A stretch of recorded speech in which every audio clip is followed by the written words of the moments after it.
What's going on, guys? We just got the newest banner news for Genshin Impact. We now know officially who's going to be on Yelan and Xiao's banner, and we know what the weapon banner is going to look like for 2.7, at least the first half of it. They haven't released the second part, but we have a lot to talk about, and as always, I want to go over what's good about these banners and what you should probably not be looking for in these banners as well. So with that being said, my name is Braxophone, and let's get into it. So as usual, you just go over here, you go over to notices, click on that, click on event, and you can see the new banners. It's under event wish. We have Discerner of Enigmas, and we have Invitation to Mundane Life, and we have the Epitome Invocation. So first off, we're just gonna go over the character banners, and then I want to talk to you guys about this insane bow on the weapon banner that we just have to talk about it. But first, let's talk about characters. All right, so right off the bat, here are your 4 stars. You're gonna have Barbara, Noelle, and Yanfei. So if you're a newer Genshin Impact player, these could be potentially good for you just because you don't have them. But I will say, typically from a meta-specific standpoint, these 3 characters aren't very highly used, I guess is the best way to put it. You get Barbara for free, and if you get Barbara Constellations, that's great. But most people have replaced Barbara with other Hydro characters, like if you end up getting Xiao, if you end up getting Kokomi, Mona, Child, and actually even Yelan, if you're just looking for specifically Hydro units, maybe not even Hydro healers, Barbara gets replaced really quickly just because she doesn't have a lot of on-field utility other than hitting like really high damage for memes. Most of her utility is the healing that she does off-field, but other people can do that. Now that's strictly from a meta standpoint. Obviously, some people are going to use her, just like some people are going to use the other 4 stars on the banner, and that's totally fine. Genshin ultimately at its core is a casual game, and it doesn't really matter who you play as long as you're enjoying it. But typically I go over meta stuff on this channel just because a lot of players who watch this channel are really interested in maximizing their damage, and Barbara's not the way to do that. And then again, as I said, Noelle and Yanfei. Noelle is a Geo unit that actually has a pretty strong shield. A lot of people don't want to give her that credit, but considering the new Husk set gives such a huge defense bonus,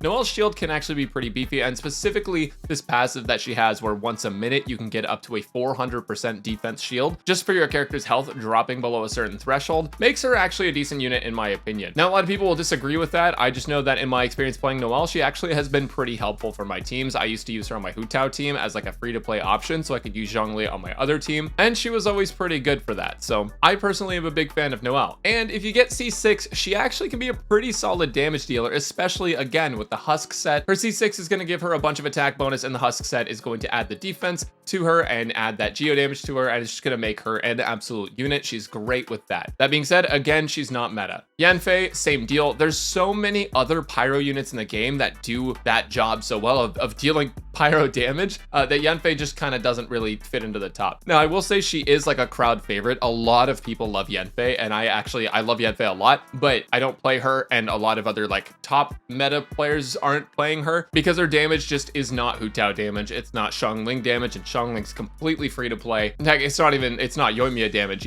either, right? Like there's a lot of improvement that could happen to Yanfei. That being said, again, you should be playing who you want for fun. But real quick, I want to actually talk about Xiao and Yelan. So I'm going to actually upload a Xiao video very soon, kind of talking about whether or not he's still worth it in the metagame. But in general, I will say he is pretty strong. I'm not going to say he's like broken or like as good as he used to be just because Polyverse has done so much to try to counter him. But as they always do with Abyss cycles, they will definitely try to cater to him to make people want to pull for him. But I do want to talk about Yelan briefly. So we've seen a bit of her kit. We haven't seen so much of her kit that we can accurately tell whether or not she's going to be a busted unit. Just by the fact that she kind of acts like Xiao when she uses her ult already makes her like good. Like by default, as long as she's able to apply Hydro, then she's already helpful. Like she's already useful for characters like Xiangling even, or like in Taser for getting Electrocharge. Now the question is gonna be, is she gonna have huge energy problems? Is her split scaling gonna get in the way of things? And is her damage gonna live up to Xiao? My theory on Yelan is that she's gonna have her split scaling thing, and it may actually benefit her to an extent, but I think that split scaling on characters causes issues when that character has a high cost burst. So if we assume that Yelan has an 80 cost burst, 70 cost burst, something of that sort, it could prove to be a real problem for Yelan. Because something that Xiao has that not a lot of other characters have is access to Sacrificial Sword and really high damage on his elemental skill, right? So you have your sacrificial sword. After damaging an opponent with an elemental skill, skill has a % chance to end its own cooldown. This is refinement 5, so it's 80% chance. And he kicks twice with his skill. And so you're dealing 2 instances of damage, and each one has an 80% chance to reset that cooldown. And Xiao generates a lot of particles when you use it. On top of that, it has like elemental burst level scaling up in the skill damage. So Xiao actually has a lot that's going for him. And on top of that, Sac Sword just has like really high energy recharge. So all in all, like this works out to Xiao's advantage by a long shot. Whereas someone like Yelan may not benefit from that as much, because as we've seen with Yelan's kit, when she uses her elemental skill, she ends up dashing around like Wraith, but it takes a second to cast that, and it's possible she doesn't generate as much energy as Xiao either. And so if you use something like Sacrificial Bow, you may actually run into trouble there. Also, on top of that, Sacrificial Bow doesn't actually have a very high energy recharge stat like Sacrificial Sword, so there's also that to worry about with Yelan. So ultimately, whether or not Yelan is actually going to be a super solid unit is probably going to depend on how much energy recharge she actually needs. And it's possible that if she needs a lot of energy recharge and has split scaling, she might be just as good as Xiao, if not like a tad bit better, because she's a 5-star, or she might even be worse. We don't know at the moment, but I will make sure to post a review on the character day 1, so that way you know what's going on.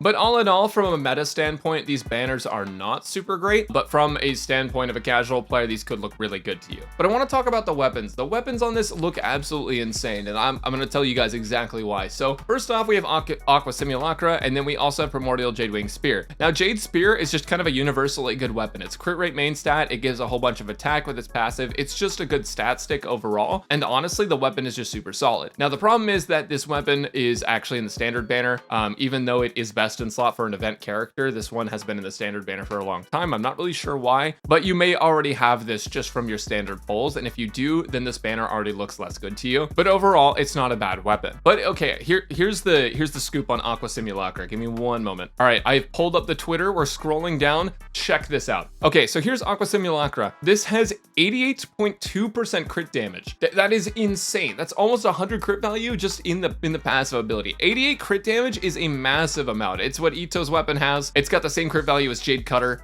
It's incredible, right? The base attack now is a little low, right? The base attack has to be low to counteract the insanely high crit damage. That's usually how it goes. If the passive stat is really high, the base attack gets low. If the passive stat is really low, the base attack gets really high. But the passive is the interesting part. So obviously, made for Yelan, HP is increased by 16%. That benefits her. But the passive reads, when there are opponents nearby, the damage dealt by the wielder of this weapon is increased by 20%. This is a 20% damage bonus on an 88 crit damage weapon for being near enemies. On top of that, this will take effect whether the character is on field or not. So effectively, you could actually put this on any bow user, and you are getting 88 crit damage, and you are also getting 20% damage bonus just off the bat. Like for nothing. It is absolutely free. And for that reason, I think a lot of people are going to call it the Bow of HOMA, because it has like an HP boosting thing.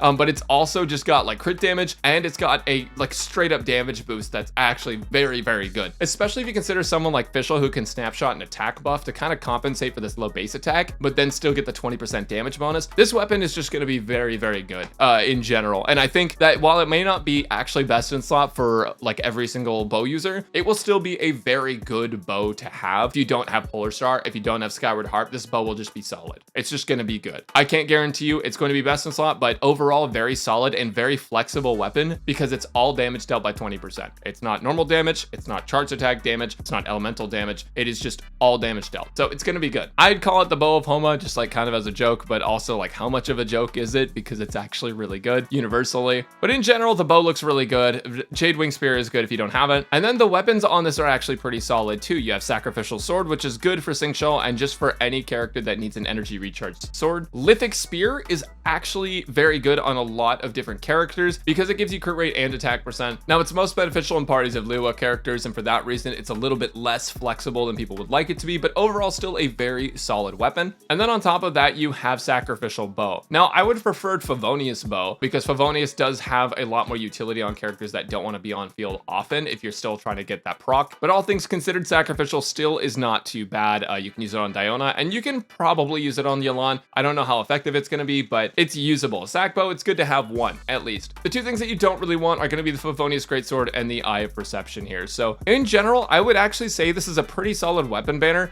A lot of people will probably argue against that because for some reason this having an HP stat in the passive is going to make people think it's bad, and for some reason people are going to think Jadewing Spear is bad because Staff of HOMA exists. That's not entirely true. It's kind of like the Unforged to Wolf Gravestone situation. People don't like Unforged, but Unforged actually isn't that bad. It's just not Wolf's Gravestone that's like unconditionally good. But yeah, anyways, I guess that my final verdict of this is that I don't really think that this banner is good from a meta standpoint. If you're just pulling for like 4 stars, if you're looking for a certain set of characters, these characters probably aren't the ones you're looking for. But if you are looking for Yanfei, Noelle, and Barbara, then the 5 stars on these are probably pretty good. Xiao is consistently like a pretty decent unit, and Yelan is probably going to be okay. Again, I would hold off. I would wait until reviews and guides and showcases come out for Yelan, because obviously we are going to have to take a little bit to measure out her power level. If you're not rolling for Xiao and you still kind of want some of these 4 stars, or if you just want Yelan, just give it a little bit, wait for meta people to do their thing if that's what you're waiting on, and if not, just enjoy your pulls.